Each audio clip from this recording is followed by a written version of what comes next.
Welcome back, guys. My name is Patrick. My name is Mike. And this is the premiere episode of the Fanatic Podcast. You've seen Mike and I together before. We did a podcast about 5 games into the season. So way back when, called that one the Fanatic Podcast. But this is going to be a brand new series called The Fanatics. We're hoping to have it as a weekly podcast featuring Mike and I. And we'll talk about the latest surrounding the Oilers, latest rumors, topics, basically everything Oilers. If you want to see another episode with us, we recently did an episode of the Fanatic Rundown together. I'll post a link to that in the description below if you want to check that out as well. So our first topic today will be the Jay Woodcroft Effect. The Oilers have started 5-1-0 under Jay Woodcroft. It was looking fantastic for the first 5 games. Bit of a stumble backwards last night in a 7-3 loss to the Minnesota Wild. I've been really happy with Jay Woodcroft so far. You've definitely seen a difference. Mike, what are your thoughts so far on Jay Woodcroft? I really like what he brings to the table. He is really starting to make this team seem like a team. The biggest effect that I've seen Woodcroft do is, kind of going back to that presser that Derek Ryan had the other day where, without saying his name, he kind of called out Dave Tippett and the fact that he kept riding all the superstars or so-called superstars and was kind of leaving all the meat and potato guys kind of in the dust. The bottom 6 really was only getting, 5 to 10 minutes a night, if that sometimes. And it really goes to show that the balance was always there. I think that 5 games in 7 nights, 6 games in 10 nights or 9 nights, these guys are only human. They are going to be a little bit of a stumble here and there.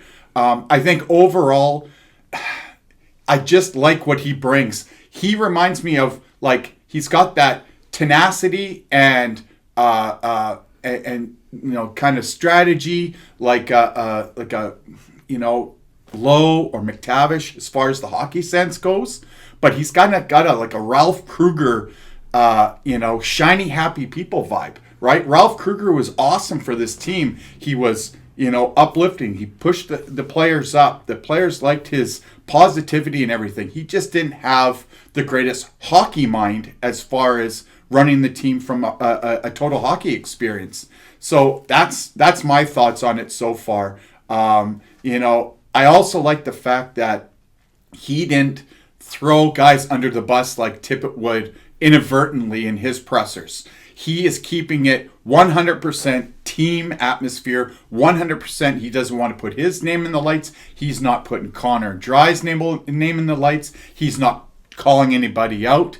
And he's really making the media without being a jerk about it. He's really kind of setting the media and keeping the media in their place so that the boys don't have to go and answer all these, extroverted questions that really doesn't need to be answered right now. He's taken the brunt of that, and I really appreciate that as a fan going, okay, well, this coach is here, and I hope he's here to stay for a while.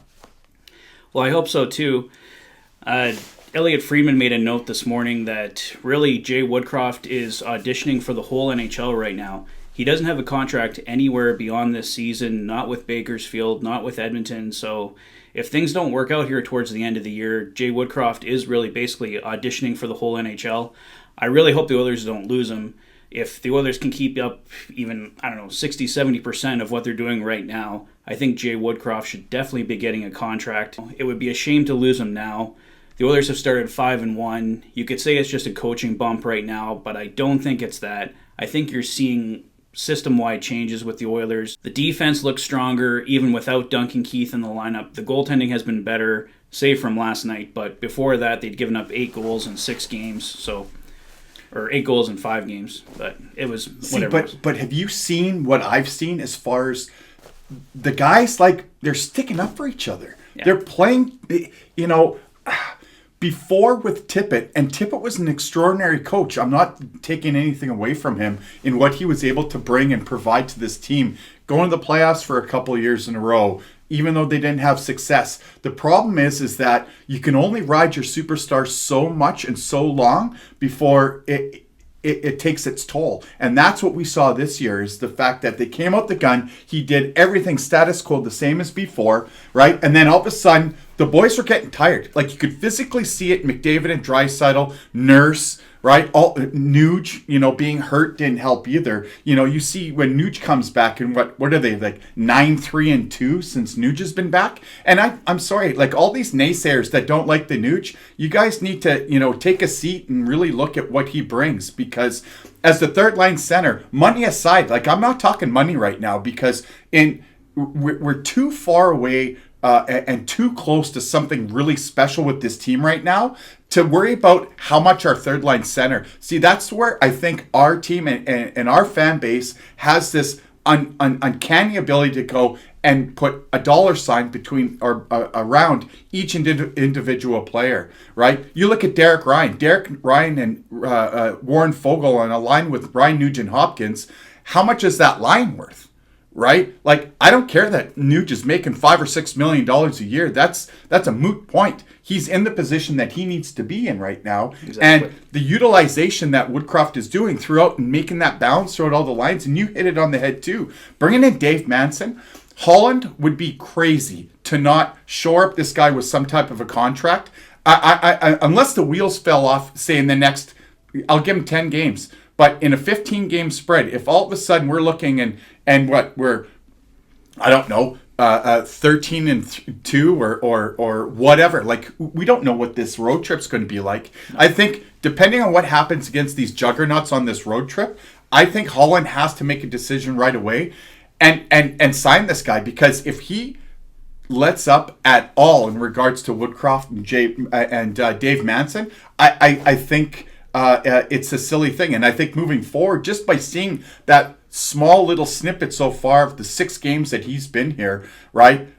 Even the whole mood of the team after the fact in the pressers yesterday, it was different, right? Like, there's just a different vibe all around. Like, the fans can be the fans, and we can be upset as much as we want to be because of the, non-success of the goaltending or the loopholes in the defense. But that's still... Unfortunately, we're not the GM, right? We're not Ken Holland. We can't make these choices. But the fact of Holland being as patient as he has been, right? Because I know we're Edmonton fans. We're not patient. We want everything right now. We had the decade of disaster. We've been patient. Right? But the thing is that I think if we just be a little bit more patient, we see what Woodcroft can bring to the table. And it's such a step forward. And seriously, he's basically rebuilding that foundation and then working on it. And he's got Dave Manson, who was a hell of an Oiler. He was a hell of a hockey player and a great teammate. And he's turned into this amazing assistant coach. And what he's been able to do with that defense, without the likes of a Duncan Keith, right? Without the likes of a Chris Russell or any kind of really other huge superstar other than Darnell Nurse. But he's also made Darnell Nurse play better defense, which I didn't think was ever at all possible. No, I'm really glad you brought up Dave Manson, because we weren't mentioning him off the top there. I did hear like other teams were interested in Dave Manson, so if the Oilers hadn't promoted Manson, it's possible they would have been losing him. So both Woodcroft and Manson need to be put under contract sooner rather than later. I think they're both the future for the Oilers. We've seen a huge change. Yeah, they had one game that's a step back, but I'm not going to discount 5 great games because of one bad game. We'll see how they do against Tampa Bay, Carolina, and Florida, but I think I've seen enough personally that Jay Woodcroft and Dave Manson should be here to stay. See, but you also have to remember, Pat, is like the guys have only really had, one practice under Woodcroft? Like, they're going to they're traveling today, and then tomorrow they have a full practice or a practice day in Tampa where they actually can work on things like the power play. They can work on understanding more of what Manson wants to bring to the table. You look at the penalty kill, like it's been like night and day in the last 6 games. Right? I know they gave up another power play goal last night, but they were also taking a whole bunch of stupid penalties. Yeah, Yama was taking dumb penalties. They were, looking like they were trying to force things. They looked like Dave Tippett Oilers last night, I think just because they were exhausted, right? And again, excuses aside, these guys are still just physical human beings, and they can only take so much, right? Yeah. No, exactly. We all have seen the power play struggle lately. So, yeah, like you mentioned, the practice will be a great time to work on that. I think, especially after last game, a 7-3 loss, you saw a lot of things kind of go wrong. I think it's mostly mental fatigue, as we mentioned. 5 games in 7 nights. The guys need a break. What's the nice thing, they play Tampa Bay on Wednesday, then they get another couple days off and play Florida on Saturday. So they're not back-to-back games. You're going to get some practice time, some rest time this week, so that'll be huge for the team. So I'm going to move on to topic number 2 today. We have Marcus Niemelainen, William Lagesson, and Philip Broberg as current call-ups for the Edmonton Oilers, with Duncan Keith and Chris Russell out. Mike, who do you think stays and who do you think goes when Duncan Keith and Chris Russell return? Well, the only thing that I see is Chris Russell. Is he going to be able to stay healthy? Right? He's a fighter. He's tenacious. He's a great defender as far as shot blocking. But I don't know if you don't maybe limit the amount of time that he has and kind of save him for the postseason, because I'm sorry. I think that with what Woodcroft is doing and with the way that the boys are playing now, they're right in the thick of it. I can't see us not making it into the postseason, right? As far as Philip Broberg, I think he needs to go and get seasoned some more. I can tell that with Woodcroft and Manson, he feels more comfortable and they're putting him in positions to be successful. And I like that. I just think out of those 3, he doesn't bring what my new favorite defenseman brings, which is Niemelainen. I don't think this kid leaves the squad at all. I don't think I agree. I think that he's played well enough. And I loved the fact that he got fined. You know why? Because that means somebody gives a shit, right? Like, these guys are finally sticking up for each other. Evander Kane has been sticking up for guys. Darnell Nurse has been sticking up for guys to an extent, but you got Niemelainen, and he's making everybody else want to hit people, right? Evander Kane and Niemelainen have been hitting people left, right, and center. I took Niemelainen in my fantasy for the last week and a half, not because he scores points, not because he's going to get assists. It's because he's getting like 5-6 hits a night, right? Niemelainen is exactly what our defense needs, because I'm sorry, our defense was a bunch of pussies running around out there. They weren't doing anything. True. You talk about playing, easy to play against. I'm sorry, Niemelainen standing you up at the blue line and putting you on your ass. That's a little bit harder to play against. Evander Kane taking you out in the corner, right? Hey, I know some of his hits can be suspect, but he's on our team now. So I don't give a shit about how suspect they are. Well, as long as he's not hurting anybody, right? Like, I'm sorry, that jab on that Peckerhead the other night, that's exactly what we want out of him. He's not going to get suspended for it, but the dude kind of dove a little bit, and he embellished on the hit, but it was an awesome punch. They both wanted to fight, but the linesman wouldn't get out of the way. Like, to me, that's just poor officiating again. But as far as who's going to stay and who's going to go, I like Duncan Keith. I think he comes back into the mix just because his veteran leadership for these young guys is 100%. But I think as far as going back down, Niemelainen doesn't go anywhere. I think you sporadically use Chris Russell if you can, but you save him for the postseason or for the end of the year push. I think he just kind of get him into a few games before the end of the season and then roll with it that way. I'm sorry. I'd rather see Barrie traded and bring Chris Russell in that way so that you can keep Niemelainen on the playing with Duncan Keith, because I like that scenario better, especially if the person that you trade Barrie out for is another stay-at-home defenseman that can, rock him and sock him, just like, like a Soucy or an Alexiak type defenseman that, can play those Larson type minutes. Like, man, I hate the fact that what happened to Larson and his family,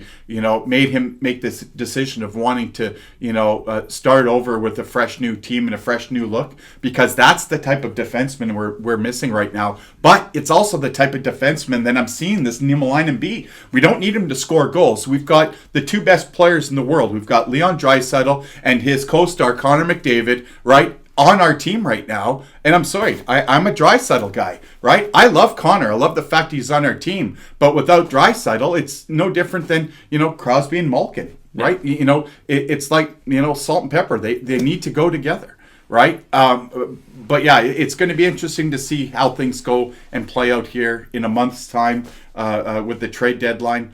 But as far as being healthy, I don't know. I still don't think that Chris Russell brings enough to warrant him, knocking Niemelainen out of the lineup. I really don't. What do you think?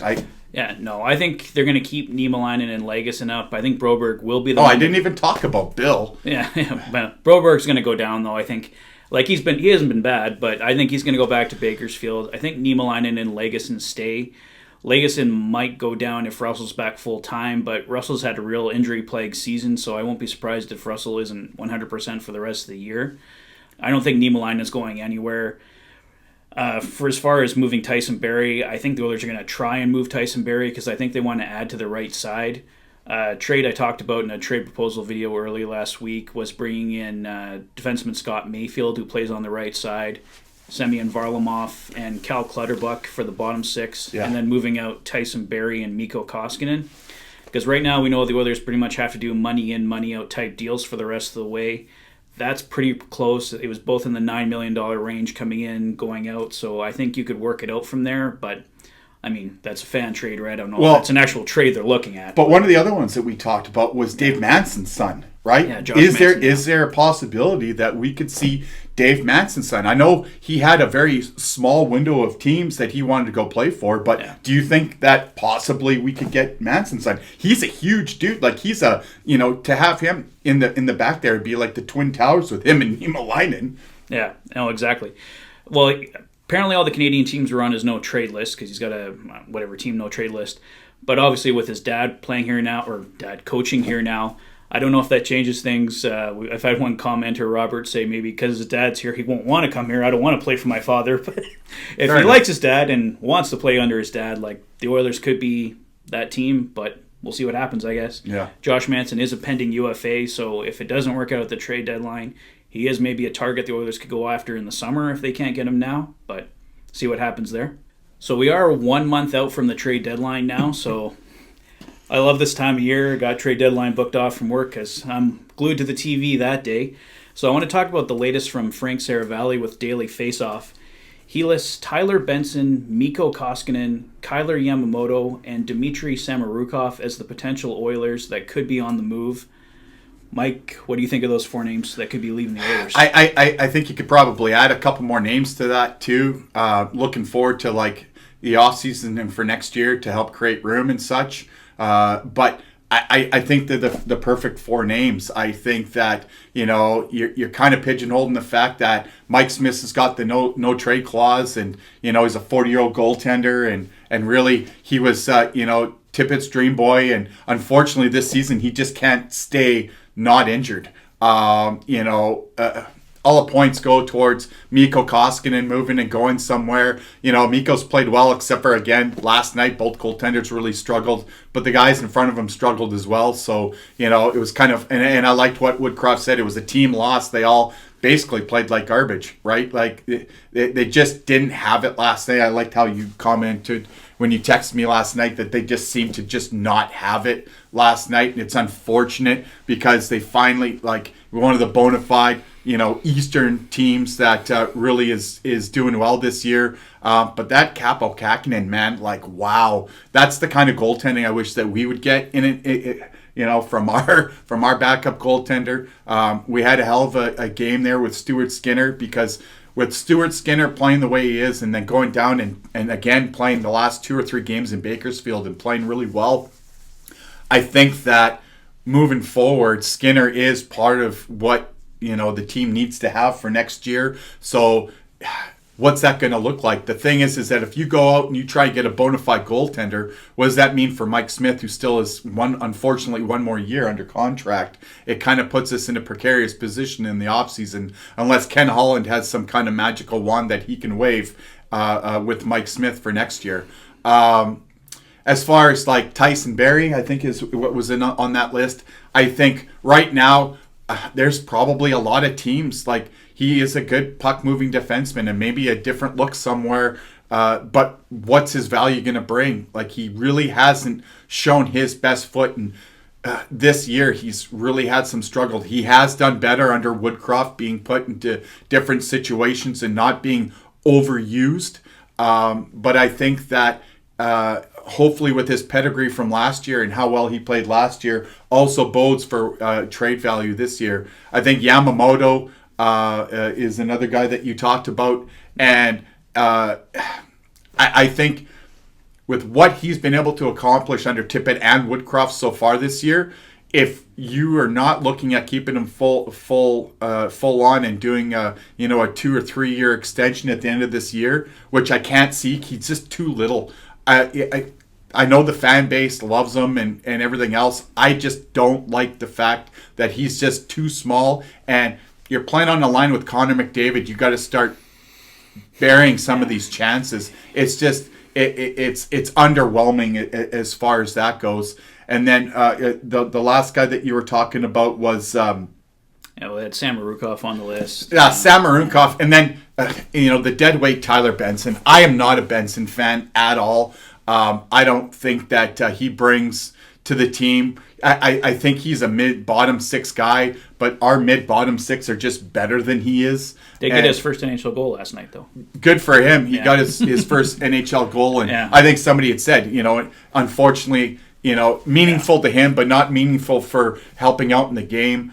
I just think that, if there's people available, if he could go somewhere, because we have to look at the fact that you're not going to get rid of all your garbage and then all of a sudden get this prize. No. You have to give away some stuff to be able to get something back. I'd also throw Cooper Marody in that mix. I think that, he's just a guy that will be a 100% AHLer. He'll never be a full-time Oiler. I don't care what any other fans think of Cooper Marody. I personally don't like him either.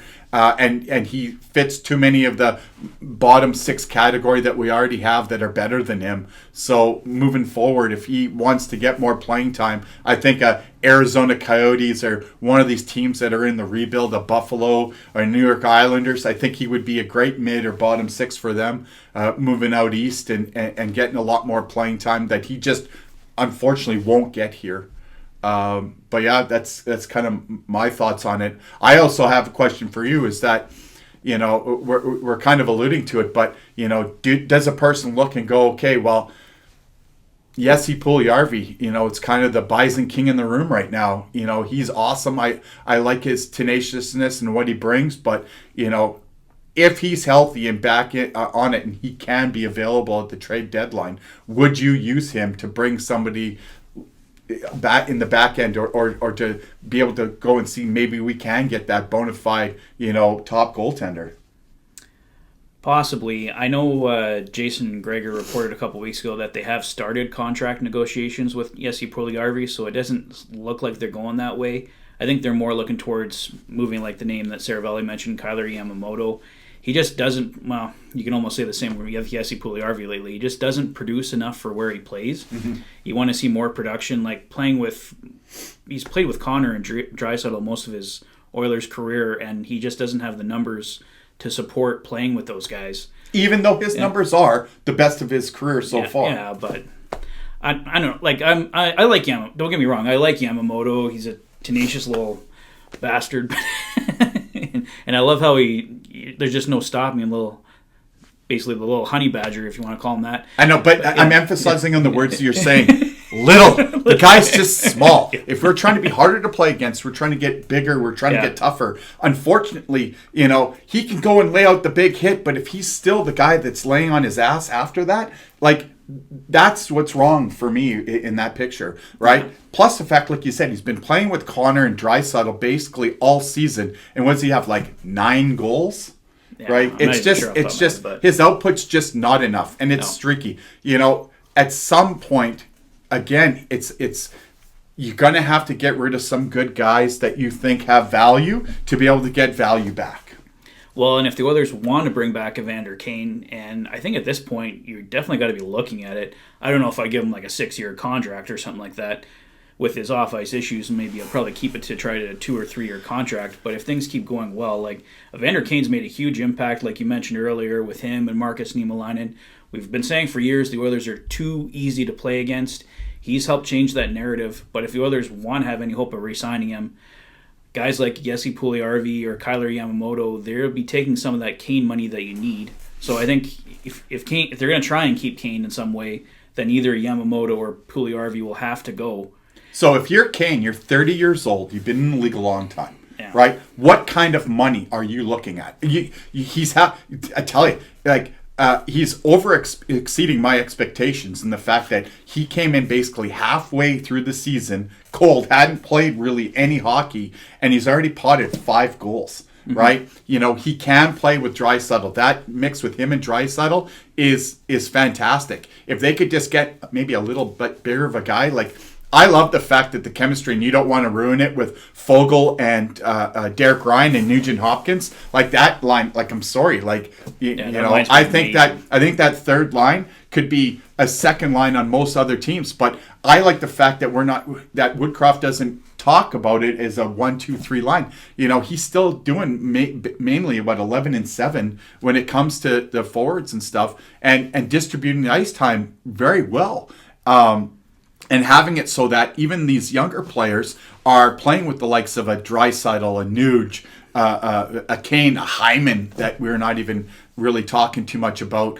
It's like I like that in the fact that he's really being able to bring out more of the potential. But like Derek Ryan said, how much am I supposed to be effective when I'm only playing 5 minutes a night and it's 15 minutes in between my shifts? Exactly. It didn't make any sense. He was wanting to talk about a team, and I'm referring to Tippett, but he wasn't playing them as a team. We looked for 30 games, and it was like, oh, look, there's Connor and Draisaitl and Nurse and Hyman all playing like 25, 26 minutes a night and dogging them in the first two periods. And in the third, when you really need them to have some kind of spark, like, they're just skating around like they're just dead weight. It's just an unfortunate reality that the change in mindset that Woodcroft brought to the lineup and to how he dispersed that. I think he's getting the best out of all players and making all the guys feel like they're part of the team. It's not just the Connor and Draisaitl show. It's everybody's, like, you look at the production from that line of Nugent Hopkins, Fogle, and Derek Ryan. Like, it's incredible. It's great. But I would love to have a Fogle type guy on that other side with Draisaitl and Kane. If you could have like 3 towering guys on that line, I think it would be great. Like, they're missing the fact of not having Puljujarvi. Him going down that 2 games ago, that really kind of put a loose link in the armor as far as that top 6 went, because then they're missing that presence in front of the net. Right? Hyman can do it, Evander does it, but nobody does it like the Bison King. Like, he loves being there. He's always got that unbelievable smile on his face and his big boot out there, right? I love what he has to and what he brings to the team, but I'm sorry if it's between Jesse and Evander Kane. If you can sign Evander to that 3-4 year, that sweet spot deal, and unfortunately if you have to lose Jesse Puljujarvi, I'd do it. I would do it. Well, I'd prefer to lose Yamamoto, and if they can find a way to keep Puljujarvi and Kane. Oh, if you can keep both, yeah. If there's a way that with how our salary cap is looking, unfortunately, if you can find a way, if Holland can be creative enough, and I think this is going to kind of play into our next segment, is if he could be creative enough in making it work where you could have Puljujarvi and Evander, man, in a perfect world, I'd love that to be as part of how our top 6 rolls out. Yeah. Well, if you can lose a player like Zach Kassian, get his $3.2 million off the books, get Tyson Barrie's $4.5 million off the books, that's the money there that you can use to bring those guys back. As far as what Evander Kane would be looking at, if the Oilers are going to keep him, it's probably going to have to be something in the $4 to $5 million range. If he wants more than that, the Oilers aren't going to be able to fit that in the cap. He's going to be gone. But I tell you, success breeds a huge amount of wiggle room when it comes to these superstars, especially these guys that are in that 30-plus age range. Look at Joey Thornton, right? He's just been going and kind of being a filler around the league right now. He's quite older than Evander Kane is, and has kind of lost a step, but he's still getting a couple $1 million for every team that he plays. But with Evander, I think if you could get him 3-4 years around that $5 maybe even top it out at $6 million. I think there's a way to make that work. But like you hit it on the head. I'm sorry right now. We're looking at 11 forwards, and like we've never gone in any of our talks in the last, 2-3 months. Yeah. Man, I wish Zach Cassian was back. Wow, I wish Zach was on the ice. Because Zach hasn't done shit for me this year, right? No, and it's too bad. Cassian used to be really effective. I And then know. basically when he signed that new contract, it all went downhill. Just not worth what he's getting paid now, $3.2 million.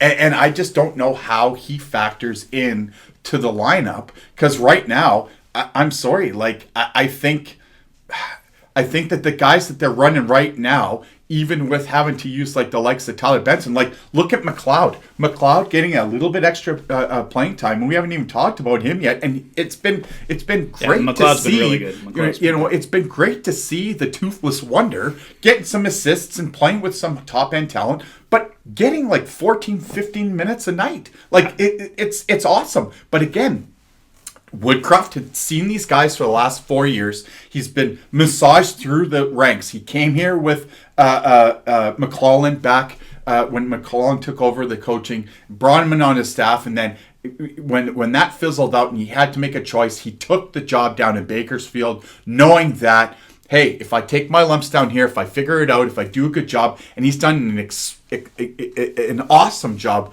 with these youthful guys down in Bakersfield, and now is able to take that knowledge of what their capabilities are, because Tippett really didn't seem to give the youth a chance. He was a very veteran guy. Veteran guy. And you could see that with Ken Holland going out and getting Duncan Keith in the offseason. I love the fact that we got Duncan Keith. I think it was a great move. I just hated the money from get-go because how long, and we saw that he got injured again, right?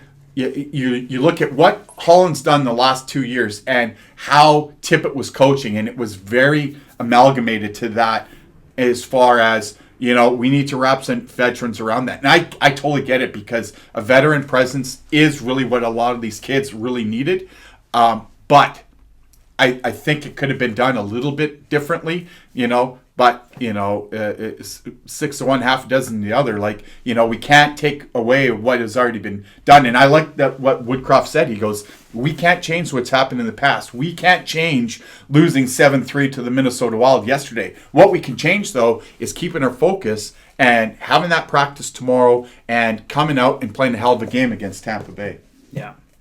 Just to close out this segment, Ryan Rishaug did a little piece on TSN this morning. Not anything groundbreaking. Basically, if the Oilers do... Well, it is Rishaug.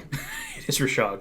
But basically, if the Oilers do anything at the trade deadline, as we all know, it's got to be money in, money out deals. So basically, Evander Kane used up the last of the Oilers' available cap space. So at the trade deadline, you got to look at money in, money out type deals. Like we talked about earlier, the Oilers-Islanders deal, possibly Koskinen, Barrie for Clutterbuck, Mayfield, and Varlamov.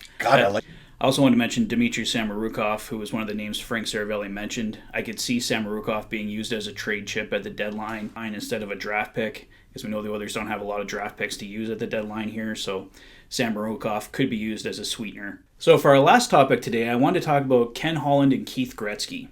Ken Holland has 2 years remaining on his contract at $5 million per season, the highest paid general manager in the league. Very deserving.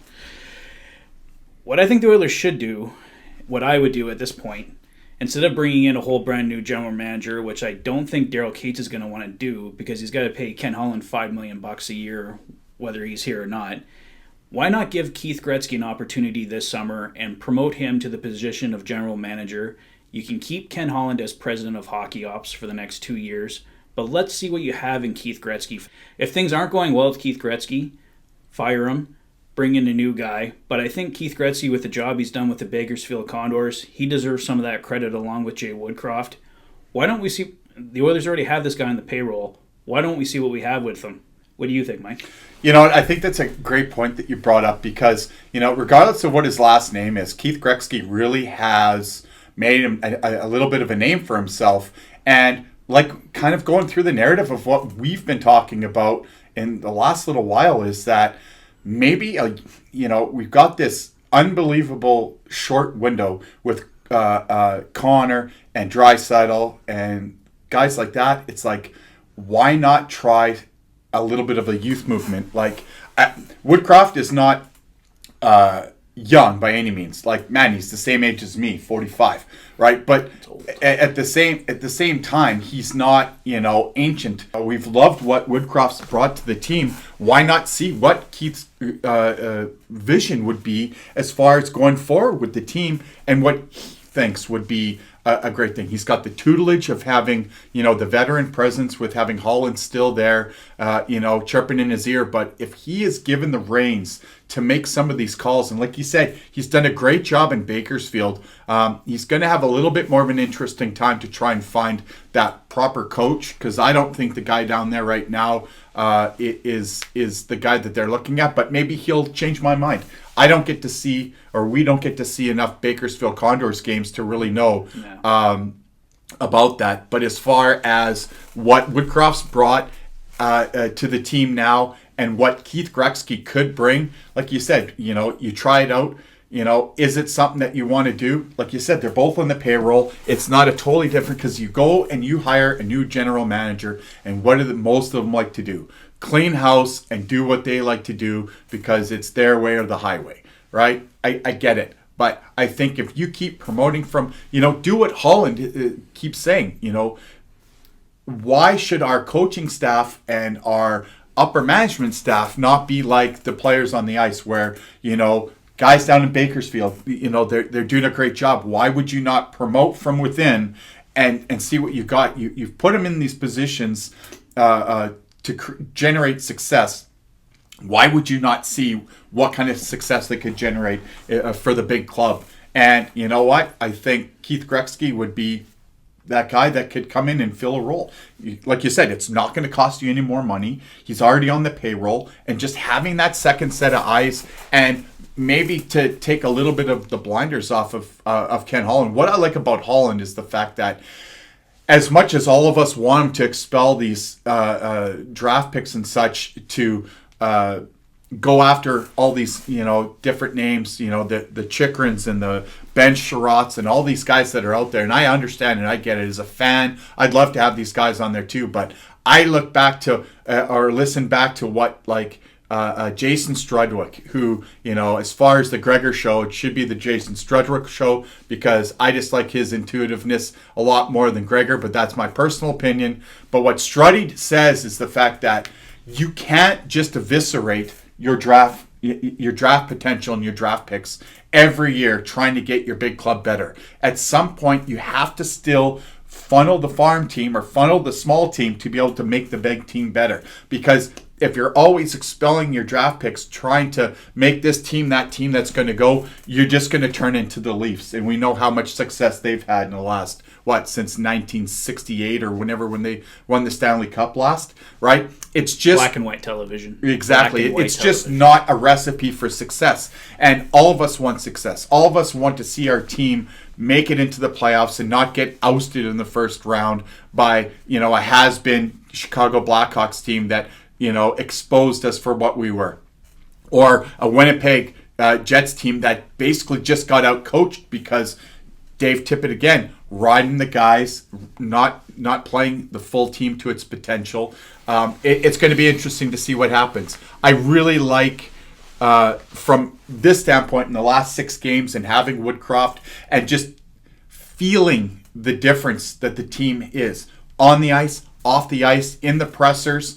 More people getting availability to speak. You look at that game a couple of games ago, and the top 3 stars were bottom 6 forwards. When was that ever? When did that ever happen? I'm still waiting for Niemelainen to cross over 10 hits in a game and maybe get a goal and an assist, or have a Gordie Howe hat trick or something like that, and see him as a star, because he's young. He's strong. He's like, we haven't had a guy like that for a long time. We had that big guy that played with us, quite a few years ago, that unfortunately broke his orbital bone, and then, he couldn't go anymore. We got him from the Kings. Like, his name is escaping me right now. Tibert, maybe?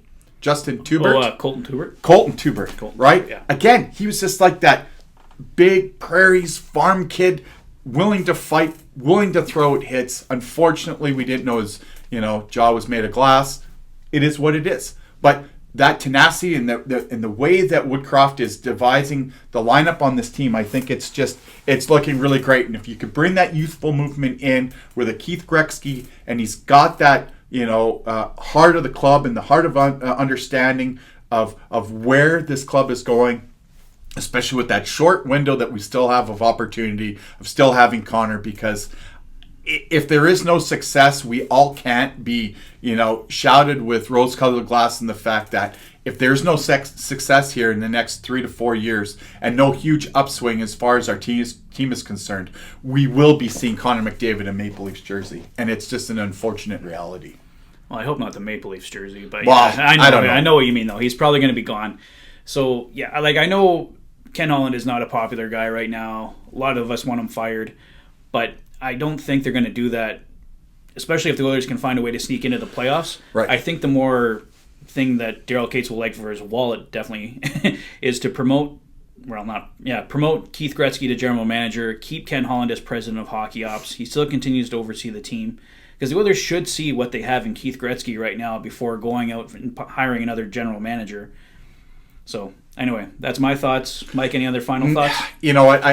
Because what do we want? Do we want another Servalli here to blow up the team and get rid of all the pieces that have worked so hard to be around? That's the problem that we have looking forward, is that if you, like I said before, you bring in another general manager, you bring up maybe another veteran-style general manager in, or you go look around the league and or in the minors or whatever, and you see that next up-and-comer, why can't Keith Gretzky be that guy? He's not going to blow up the team. He's got time invested in all these players already, especially from the youth, right? But he also knows guys that he could probably utilize his chips moving forward, and probably has an understanding about what he wants to bring down for the smaller and Jay club. Woodcroft would be his guy. 100%. Yeah. I don't know, and that's going to be my last thought, is that I don't see, and I think it's a disservice to the team and a disservice to the organization as a whole if before the end of the season, right, regardless of what's going on, I think this last little chunk, if Holland doesn't go and shore up and take that interim name away from Manson and from Woodcroft and make them sign them to that contract, give them 3 years, man. I think that I don't have any reservation with his coach. We don't need a Babcock kind of coach. We need this guy that's going to go and understand the team, that is utilizing the team in such a great way. Hey, they had a guffaw against the Minnesota. I get it. I hated it too. But it was the whole team that really laid an egg, right? And that happens. It happens. Right? Yeah. Shoulda, coulda, woulda. Mike Smith saved 1 or 2 of those goals and maybe keep the guys in it. Shoulda, coulda, woulda. Mikko Koskinen coming in after having a hell of a game. But you have to also remember, we did 2 back-to-backs last week. And again, not saying excuses, but it was a hard-fought game against Winnipeg. And you know what? I'm glad we beat them and beat them up. If we lost to Minnesota, I get it, but we're not going to win every game. No, we're not. Well, guys, Keith Gretzky and Jay Woodcroft as the future. What pieces do you guys see moving out of the deadline? What do you guys think the Oilers should do going forward? Let us know in the comment section below. This has been the first episode of the Fanatics Podcast. Do you guys like it? Love it? Hate it? Let us know. That's all for us for today. Thanks, Mike, for joining me today for our first episode. Thanks, Fanatic. It was great. Have a great day, guys, and we will see you soon. Take care.